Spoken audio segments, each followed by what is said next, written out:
दोस्तों नमस्कार। कानूनी बात बताने वाले मेरे YouTube चैनल में आपका स्वागत है। और आज का विषय वैसा देखा जाए तो हर एक जो मतदाता है उसके लिए तो बहुत इंटरेस्टिंग टॉपिक है। वो है किसी भी धर्मार्थ ट्रस्ट में चुनाव कैसा होता है। तो आज चलो जानिए ये कैसा होता है, हम जानने की कोशिश करने वाले हैं।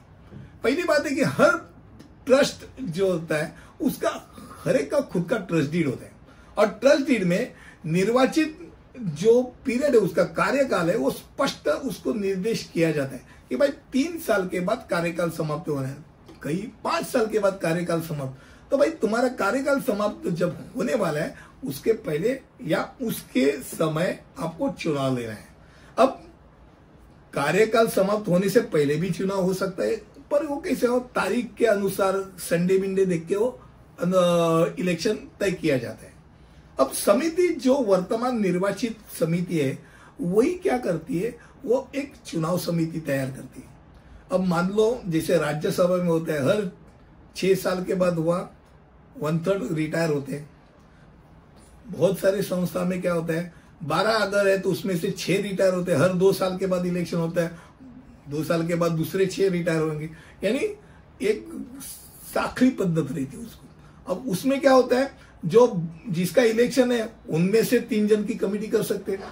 पर मानो ऐसे भी होते हैं कि जहां भाई सब जन इलेक्शन लड़ रहे हैं, यानी सब पोस्ट इलेक्शन में है, तो ऐसे समय इलेक्शन ऑफिसर को चुना जाता है और वो पूरा चुनाव का संचालन करता है, उसकी देखभाल करता है। अब मतदाता की पुष्टि कौन करेंगे, तो रनिंग कमेटी जो रहती है वो मतदार की यादी वो अंतिम करती है और वो डिक्लेयर करती है, फिर चुनाव डिक्लेयर हो जाता है। अब चुनाव डिक्लेयर होने के बाद चुनाव का प्रपत्र होता है, वो प्रपत्र में उसकी आरंभिक और अंतिम तिथि, यानी जो फॉर्म सबमिशन है वो फॉर्म सबमिशन कब से कब तक होने वाला है ये लिखना जरूरी है।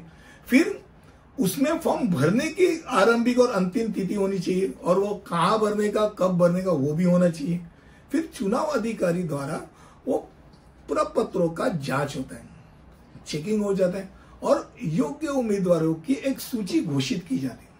अब सूची घोषित करने के बाद चुनाव से नाम वापस लेने का एक आरंभिक और अंतिम तिथि तय होनी चाहिए कि भाई मुझे तो भाई बैकआउट होना है, तो बैकआउट कब तक हो सकता है इसका भी एक तिथि होना चाहिए, डेट होना चाहिए। और एक बार वो पीछे हटने का तारीख गया तो फिर आ गया उम्मीदवारों की एक अंतिम सूची। वो अंतिम सूची क्या करती है, चुनाव की तारीख के समय वो अंतिम जो सूची है उसमें के उम्मीदवार वो तब उस इलेक्शन में लड़ने वाले। अब ये हो गया सब इलेक्शन का पहले बात। अब इलेक्शन का समय आ गया। अब इलेक्शन का समय मान लो आपके आंखों में आ जाओ कि कैसे इलेक्शन हो रहा है, तो भाई इलेक्शन के लिए पहले इलेक्शन से कितने दूरी पे आप प्रचार कर सकते ये तय होना है। भाई यहां तक ही आप करना है, तो उसके आगे नहीं जा सकते। आप एक पोलिंग एजेंट रख सकते हैं, एक उम्मीदवार एक पोलिंग एजेंट रख सकता है। वो खुद या तो पोलिंग एजेंट वहां देखरेख करेगा कि कुछ कोई गड़बड़ नहीं ना, वो ऑब्जेक्शन ले सकते हैं कि भाई यहाँ ऑब्जेक्शन ये भाई मुझे नहीं लगता ये वोटर है, तो जांच करेंगे। जांच कौन करेंगे, तो इलेक्शन ऑफिसर करेगा। इलेक्शन ऑफिसर का निर्णय अंतिम होगा, ये बात तय है।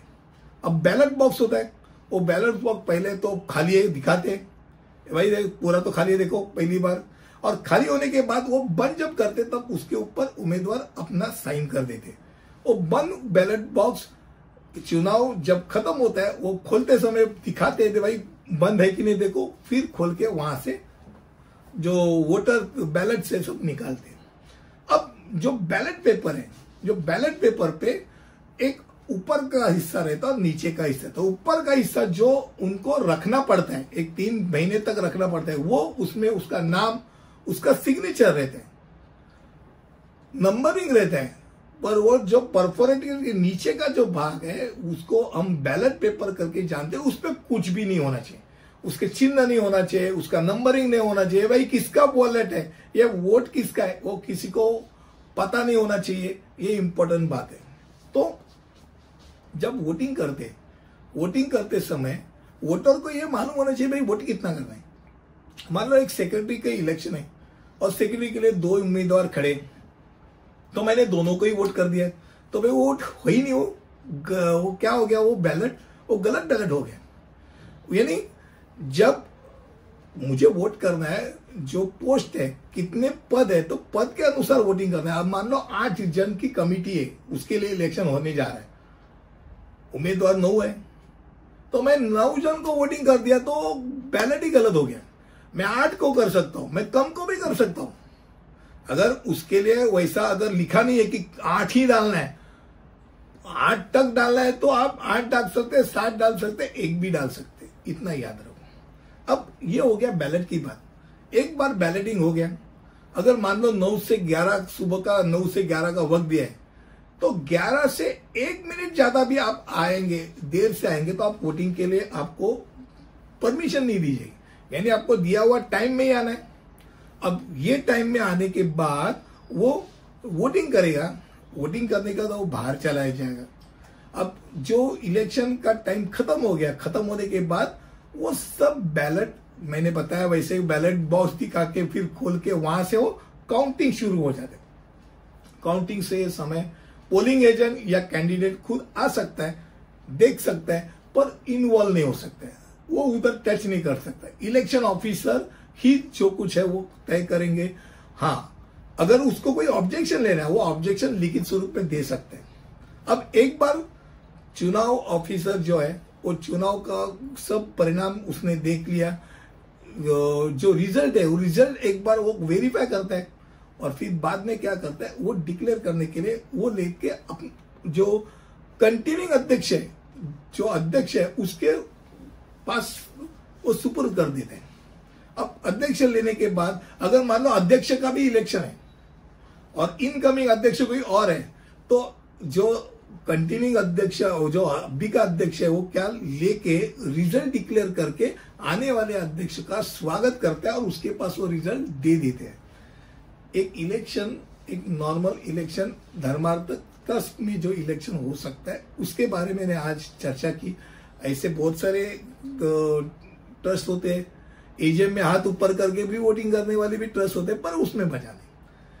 चुनाव होता है तब एक अलग सा माहौल हो जाता है, एक जैसे बोलते हैं ना, एनर्जी आ जाती, पॉजिटिव एनर्जी आ जाती। बात यह है कि भाई तुम जिंदा हो बताने के लिए तो आपको इलेक्शन में आना पड़ता है, या तो वोटर हो या तो उम्मीदवार हो। यानी एक चैतन्य आ जाता है उस ट्रस्ट में, और हर एक को अपना मैं कौन हूं और मैंने क्या काम किया दिखाना पड़ता है। ये बात है। आज का विषय इलेक्शन के बारे में था। मुझे लगता है कम भाषा में, कम शब्दों में आपके सामने में रखा। हर एक ट्रस्ट का एक अलग अलग सा फ्लेवर होता है, वो वहां तक मैं नहीं जाता। नॉर्मल कोर्स में जो कुछ है मैं आपके सामने रखा। अगले वीडियो में ऐसे ही कुछ लेके आऊंगा। तब तक के लिए यही रुकता हूं। अलविदा, धन्यवाद।